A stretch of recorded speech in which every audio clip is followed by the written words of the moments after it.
Mirasee.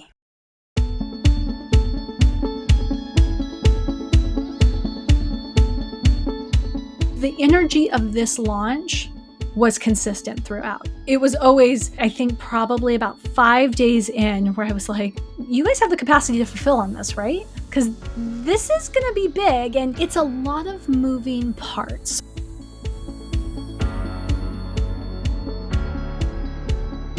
Hello, I'm Cynthia Lamb, and you're listening to Behind the Launch. In this 8-episode series, we've explored the roller coaster ride that is a Mirasee program launch. Over a period of 18 months spanning 4 different launches, I conducted interviews with key members of the Mirasee launch team. Those interviews have led us here, to the May 2022 unveiling of Hybrid Course University. The path to this point has not been easy. After the excitement of the $1 million launch at the beginning of the COVID pandemic, we experienced 2 disappointing launches in May and September of 2021. Things were looking up again in February of 2022, but that was just a small internal launch. For this launch, in May of 2022, the stakes were high. Livelihoods and projects were on the line. I'm not going to keep you in suspense any longer. How did we do? So early on, actually, our launch list size did not look too great when you compare it to previous launches that we've done. But then we had our first opportunity for people to join us in our Hybrid Course Accelerator program. And that segment did really well, where we exceeded our targets by, I want to say, 60 or 70%. And I was leading the sales effort for that segment of the launch. And so that was a lot of fun. You know, students were really excited about joining us. And because we exceeded our numbers on the first segment, it took the pressure off a little bit on the second half of the launch. And so then we would just be like, okay, well, let's see where we land. And, are fairly certain we can hit our targets. And now it's a matter of by how much are we going to exceed them. And that's a fun place to be from a launch marketing perspective. Those words from Mirasee COO Bhoomi sound very promising, don't they? But did that promise pan out? Here's Danny Eni, Mirasee CEO. Well, in terms of hard numbers, we did incredibly well. Our conversion rate in terms of the number of people who came into the launch list at all, like they opted in for any piece of content to people who ended up buying, was 6.2%. So as a frame of reference, good industry averages would be about 2%. So, we just blew past that. Our revenues per registrant, revenues per person who participated in the launch were great. An enormous amount of social capital and engagement. People were thrilled. We were introduced to a lot of new people in a really meaningful way. And in terms of just straight up revenue. So, the structure is a little bit different and the numbers are not all in because we did this really interesting experiment with a pay what you can structure. So people put down an activation fee and then they'll decide, as of when we're recording this, they'll decide in the next couple of weeks what they can pay for the balance of the program. And so we don't even know where we landed. But if you just look at upfront collected revenues, we did about $635,000. We had a follow-on promotion for a sister offer, which brought in another $380,000. So that's over $1 million already. And that doesn't even account for what people will decide that they can pay, which is completely their choice. But I would imagine will add up to a decent amount of money, just given the volume of students we enrolled. It also doesn't account for the long-term benefits of having a lot of new people who are introduced to our work in a meaningful way. For example, we have an event that we do a few times a year, and we will typically have 300 or 400 people registered for that event. And that event's really important. It's where people find out about our high-end coaching programs and sign up for them. And so we usually have, like I said, 300 or 400 people registered. Now we're still months away. There's a lot more time for people to enroll, but we're already close to 600. So a lot of knock-on effects, a lot of ramp of all of our numbers growing. And just it creates, momentum begets momentum. So it went very, very well, and I'm very pleased.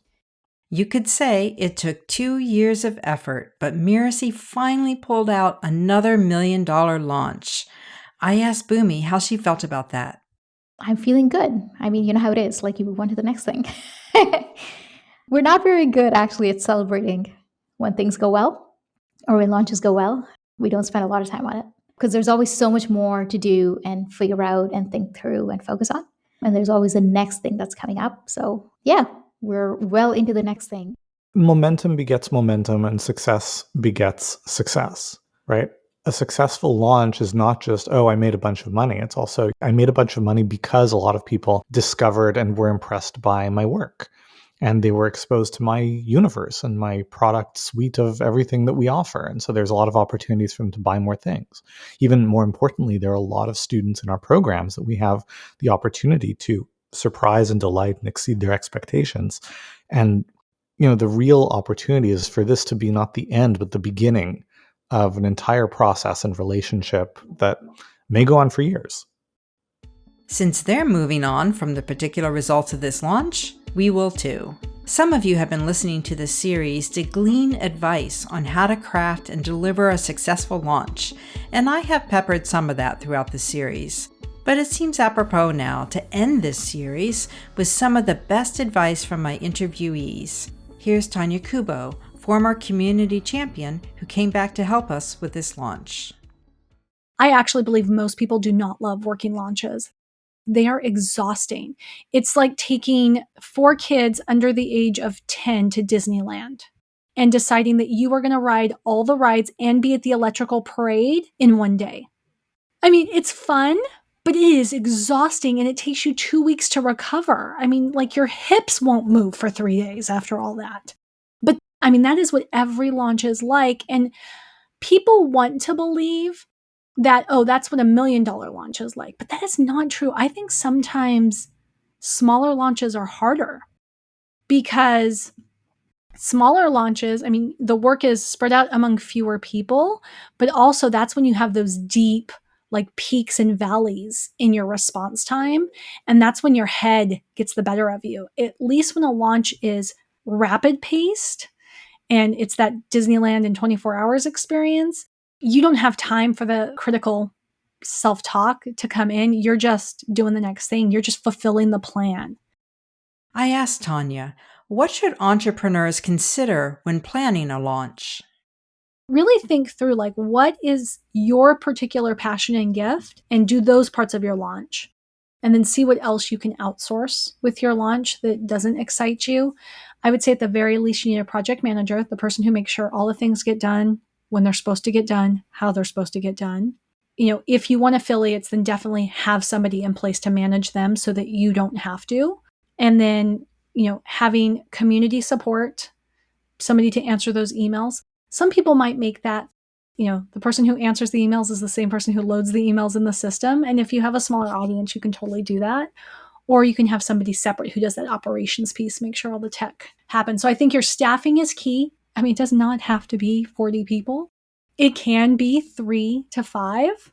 I've seen some great launches that run on just 3 people if they're very simplified. And I would encourage people to be simple. Don't listen to this and say, wow, there were 14 different moving parts on the Hybrid Course University launch and it did so well. I'm going to do that for my next program.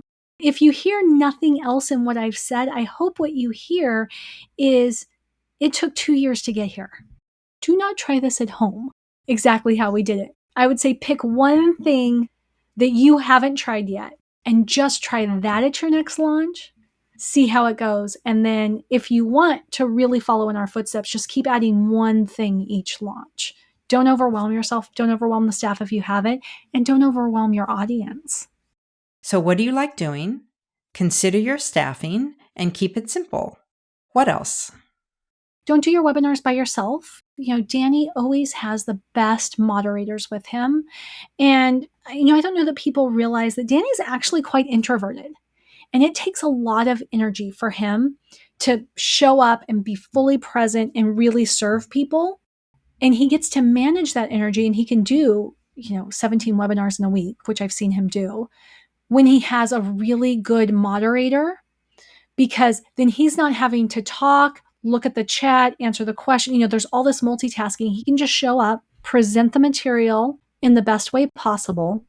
That's all great advice. But as Danny says, don't despair if you can't afford a team. It is possible to manage campaigns yourself. If you don't have a team of people supporting you, then presumably you're also not getting tens of thousands or hundreds of thousands of people raising their hand as part of your launch. And so if it's just hundreds or thousands, you can do the same thing yourself manually and it scales. You only start needing the help of other people when it grows to a volume where, I mean, it's unmanageable for you, but at that point it justifies getting the extra help. In some ways, we have to get really resourceful to be able to do the things that if it was just me, I would have just done them myself quite easily. And I did back in the day. However you do it, as Joey Gorgie, then Director of Operations, says, try to make it fun. Like, do it with people you want to be doing it with, doing it about something you believe in, like all that kind of stuff. It helps. Like, it really helps when you can, because it's hard. So when you're doing hard things, you want to find the meaning that comes with it. So you don't want to do it just to get through it, which is how I've thought about it a lot of the time. It's like, okay, it's only a month, it's only 2 months, it's only however long it is. I can push. You don't want to push through this. You hopefully are setting yourself up to actually do it in a way that feels really empowering and positive. Bhoomi advises that you diversify your risk. When we first started out, or when I first joined Daniele, we used to do launches once a year. So we'd have one big launch a year, and then the rest of the year we would have smaller campaigns. And we realized that, just having one big launch a year is not great from a risk diversification perspective. So if you have one big launch a year and it doesn't go well, you're kind of screwed. So what we've done over the last few years very intentionally is that we have built in many launches and campaigns over the course of the year. So yes, we usually have something like a quote unquote big launch or an event or a big campaign every couple of months or so. And remember, you have to take care of yourself. No matter the size, launches are stressful. Given that the number of launches that we're doing has increased, I have had to get better at managing my emotions through launches. But because before I used to get very anxious and stressed, and regardless of how well or not well the launch is doing, there's always a big element of uncertainty involved. When the stress and uncertainty rise, your self-care needs to ramp up as well. Otherwise, you risk ill health or burnout. Melinda Cohen, CEO of Coaches Console, taught us that. Here's how Joey ramps up her self-care. My way of doing that has been like, yes, of course, we're ramping up the intensity. The stakes are high. The hours are long. Like, all that stuff is true. And whenever I'm not working, I am intentionally spending that time doing things that give me energy. Like showering would fall under the category of giving me energy. Sleeping, eating, having a coffee intentionally outside rather than on the couch, like things like that. It's all these tiny little shifts. It doesn't sound like self-care, but it ends up being what can sort of propel me.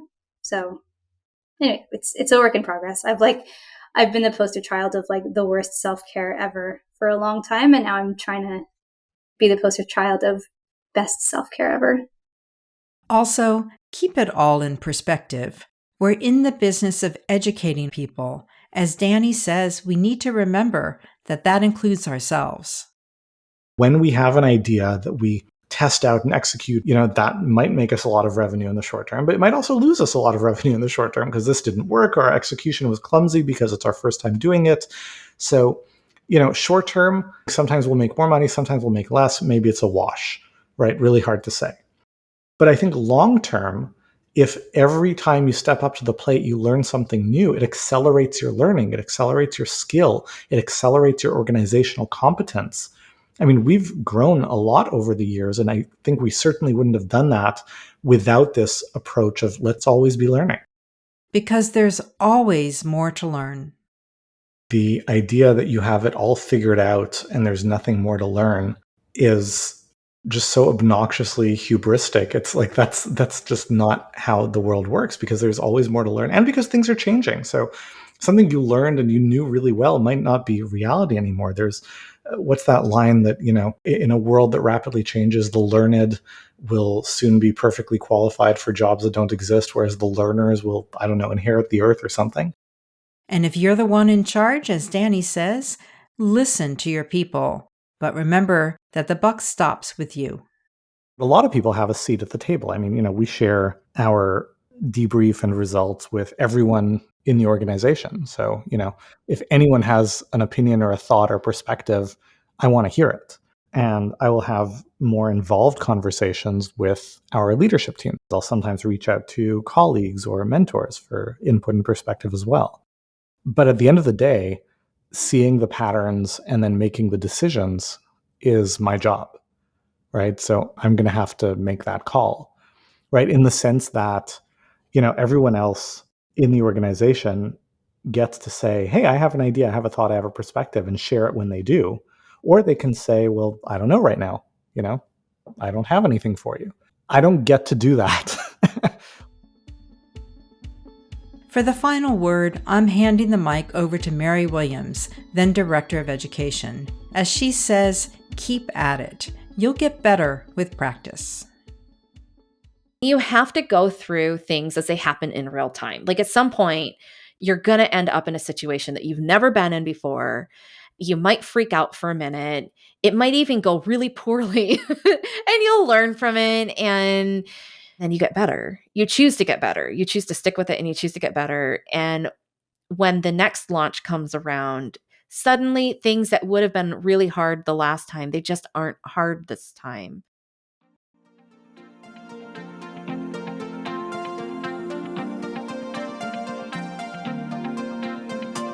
Thank you for listening to Behind the Launch. I'm Cynthia Lamb, and it has been an honor to share this series with you. Behind the Launch is part of the Mirasee FM podcast network, which also includes such shows as Course Lab and Making It. I wrote and produced this episode. Geoff Govertsen was my right hand, creating order and clips out of the interviews. Andrew Chapman was my second ear. Danny Eni is our executive producer. If you liked Behind the Launch, let us know. Give us a starred review, share it online or with a friend or colleague. Those are the best ways to help us get these ideas out there to more people. Plus, it might just encourage us to launch a second season. Thank you, and goodbye for now.